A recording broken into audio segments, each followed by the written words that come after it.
트럼프 1기의 핵심 참모들이 트럼프 2기의 핵심 정책 중 하나인 대중국 전략을 위해서 한국의 역할이 매우 중요하다, 이런 제안서를 정권인수위원회에 제출한 것으로 알려졌습니다. 만약 이 제안서의 내용대로 실현된다면 트럼프 2기의 한국은 그동안 우려했던 것과는 다르게 미국의 최우방국으로서 중대한 역할을 할 수 있을 것으로 예상됩니다. 트럼프 2기에 한국이 황태자 국가가 될 수 있을지 Y타임스가 이 문제를 짚어봤습니다. 지금 시작합니다.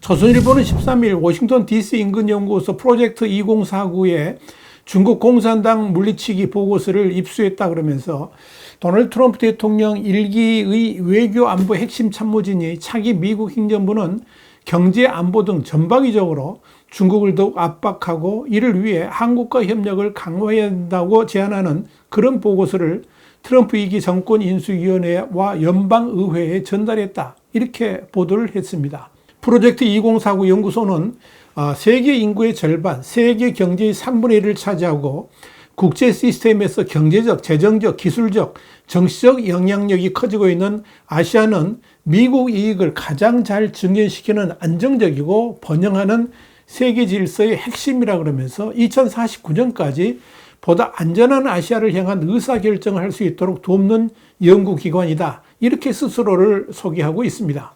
이 연구소가 이번에 펴낸 보고서에는 매시 포틴저 전 백악관 국가안보회의 부보좌관, 랜들 슈라이버 전 국방부 인도태평양 차관보, 나작 니카타 전 상무부 산업 분석 담당 차관보 등 이 트럼프 1기의 미중 대결의 최전선에 있었던 핵심 참모들이 필진으로 참여한 만큼 이 트럼프 2기 정책 수립에 상당 부분 역할을 할 수 있을 것으로 판단이 됩니다. 프로젝트 2049 연구소가 이번에 트럼프 2기 정권인수위원회와 연방의회에 전달한 보고서의 핵심 내용은 미국이 중국과의 글로벌 패권 다툼에서 확실한 우위를 갖기 위해 차기 미국 행정부가 경제 안보 등 전방위적으로 중국을 더욱 압박해야 되고 이를 위해 한국 등 인도태평양 국가를 거점으로 삼아서 연합전선을 구축하라 그러면서 이를 위해 차기 정부 주한대사 인선을 서두르라, 이런 조언이 담겨 있습니다. 눈여겨볼 것은 이번 보고서가 표지 제목부터 국가명이 아니라 집권 세력인 중국 공산당 CCP를 정면으로 내세우고 있다는 점입니다. 이는 사실상 미국이 적대시하는 대상이 중국이라는 국가라기보다는 그 중국을 다스리는 중국 공산당 CCP임을 분명히 하고 있다고 볼 수 있을 겁니다. 미국은 지난 트럼프 1기 때도 중국 인민과 중국 공산당을 분리해서 대응을 해왔습니다. 다시 말씀드려서 미국은 중국이라는 국가의 붕괴를 바라는 것이 아니라 중국이라는 국가는 번영해야 되지만 중국 공산당은 붕괴시켜야 한다, 이런 주장을 줄기차게 펼쳐왔습니다. 이런 차원에서 대중국 전략 보고서의 표지에 중국 공산당이라는 네임이 전면에 등장한 것입니다. 이 보고서는 그러면서 중국 공산당이 통치하는 중국은 경제 적대 행위자이자 적대국이라고 묘사를 하면서 중국의 경제 군사적 지위를 약화시키기 위한 특단의 조치가 필요하다고 강조를 했습니다. 보고서는 또 중국을 약화시키기 위해서 도움이 될 수 있는 국가들과 경제관계를 발전시키는데 더 역량을 쏟아부으라고 제안하면서 구체적으로 미국 주도의 대중연합전선을 구축하고 유지하기 위해서는 일본, 한국, 호주, 유럽연합 그리고 영국과 같은 선진국을 전략적 핵심 거점으로 삼아야 한다고 공고를 했습니다. 보고서는 이어서 대중경제 전략이 중심이 될 국가들 중 특히 중요한 지역은 일본, 한국, 호주, 영국, 독일, 프랑스라 그러면서 한국을 둘째로 꼽았습니다. 보고서는 7번에 걸쳐서 한국을 언급하면서 경제, 안보 등 전방위 분야에서 관계 강화를 주문했습니다. 사실 트럼프 2기가 시작되면 한국을 비롯한 동아시아 동맹국들이 미국으로부터 심각한 통상 압박 및 동맹 지속 관련 비용 부담 증가 등 이런 우려가 제기가 됐습니다만은 그래도 전반적인 관측은 트럼프 2기 때 핵심 정책인 대중국 압박을 위해서 한미일 삼각동맹의 강화가 필수적이고 트럼프 당선자 역시 동맹을 함부로 대하지는 못할 것이다, 이런 전망이 나옵니다. 이와 관련해서 일본 국제관계 전문가인 와타나베 스네오 사사카와 평화재단 수석 펠로도 8일 중앙일보하고 인터뷰에서 조 바이든 행정부가 강력하게 추진해온 한미일 3국 협력에 대해서 트럼프 당선인 본인은 별로 관심이 없을지 모르지만 그의 측근들은 대중 강경파가 많기 때문에 중국에 대한 압박용 틀로서 유지될 것이다. 이렇게 내다봤습니다. 분명한 것은 이 트럼프 2기의 가장 중요한 외교 정책이 바로 중국의 성장을 막고 더 이상 미국 패권에 도전하지 못하도록 억제하겠다는 것입니다. 그런 외교 정책은 미국만의 덕고다이 외교로는 불가능합니다. 프로젝트 2049 연구소의 트럼프 2기 대중국 정책 보고서도 바로 이 점을 지적하고 있는 것입니다. 보고서는 또 상무부가 국방부와 협동해서 매년 반도체 공급망에 대한 평가 기준을 개발하고 이에 따른 조사 결과를 발표해야 된다. 이렇게 했는데 이는 첨단 반도체 및 장비 분야에서 전 세계 국가들이 중국과 디커플링을 얼마나 이뤘는지를 매년 평가해서 정책 수행에 반영하라는 것입니다. 사실 이런 제안사항은 대중 반도체 수출 통제가 조 바이든 정부 때보다 훨씬 강화될 수 있음을 보여줍니다. 당연히 한국에 대해서도 중국 압박 동참 요구가 더욱 거세질 것으로 보입니다. 보고서에는 더불어 인도태평양 지역은 미중 경제 경쟁의 그라운드 제로인 만큼 동아시아 전역에서 공격적인 경쟁을 벌여야 된다 그러면서 중국에 효과적으로 대응하기 위해서 일본, 한국, 호주, 대만과의 경제관계를 강화해서 경제 경쟁에서 이기는 것은 물론 중국의 군사작전 및 확장도 막아야 한다라고 제안했습니다. 이는 한마디로 한국 등과의 경제 강화는 미국의 경제적 이익뿐만 아니라 중국의 대만 침공 등 돌발 상황을 막기 위해서도 필수적이며 한반도 정세를 양안, 그러니까 중국과 대만 정세와 연계해가지고 중국을 압박하겠다는 구상인 것으로 보입니다. 그러나 이 부분은 한국에도 상당한 시험거리를 던져주게 될 것으로 예상됩니다.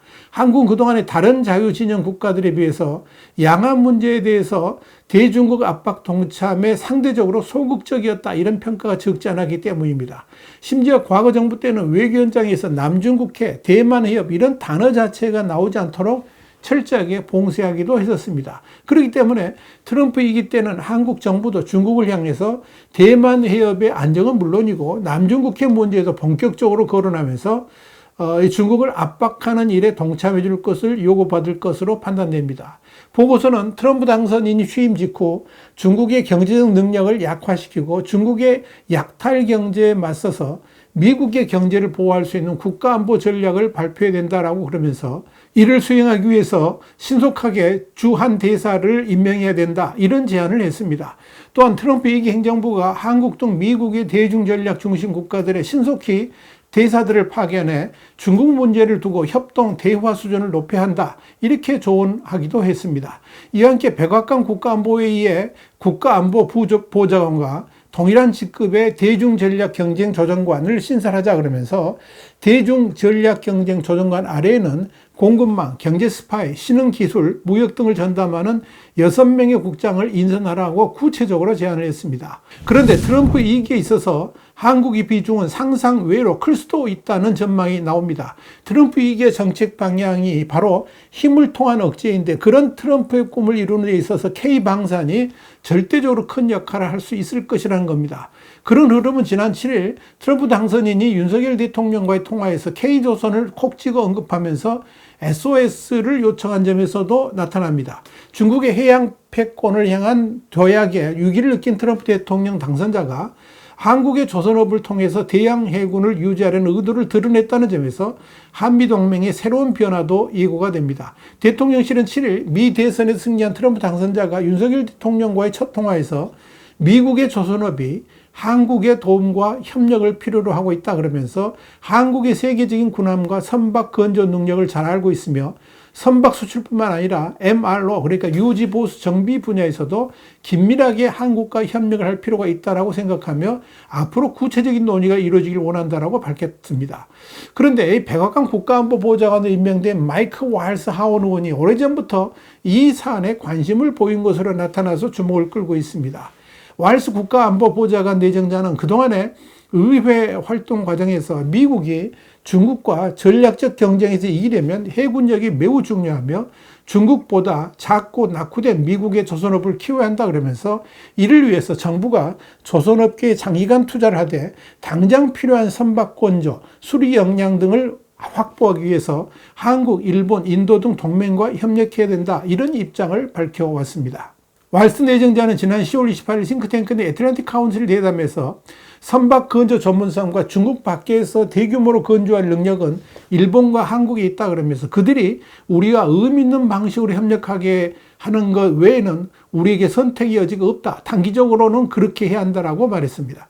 월치 내정자는 또 작년 9월 국방 전문지인 리얼 클리어 디스펜스 기구에서 이제 중국이 미국의 200배가 넘는 건조 역량을 보유하고 있기 때문에 우리는 시간과 싸움을 하고 있다 그러면서 당연히 우리의 모든 선박이 미국산이면 좋겠지만 우리는 최대의 적과의 경쟁에서 미국산, 일본산, 한국산, 유럽산 선박의 혼합이 필요하다. 이렇게 주장하기도 했습니다. 이런 차원에서 미국의 국방력 강화에 한국을 비롯한 일본 등의 동맹국 협조가 기묘하다는 점에서 이 트럼프 위기는 한미동맹의 또 다른 차원을 경험할 수 있을 것으로 예상이 됩니다. 화이트하이드 국제정세 분석의 주옥이 됐습니다. 감사합니다.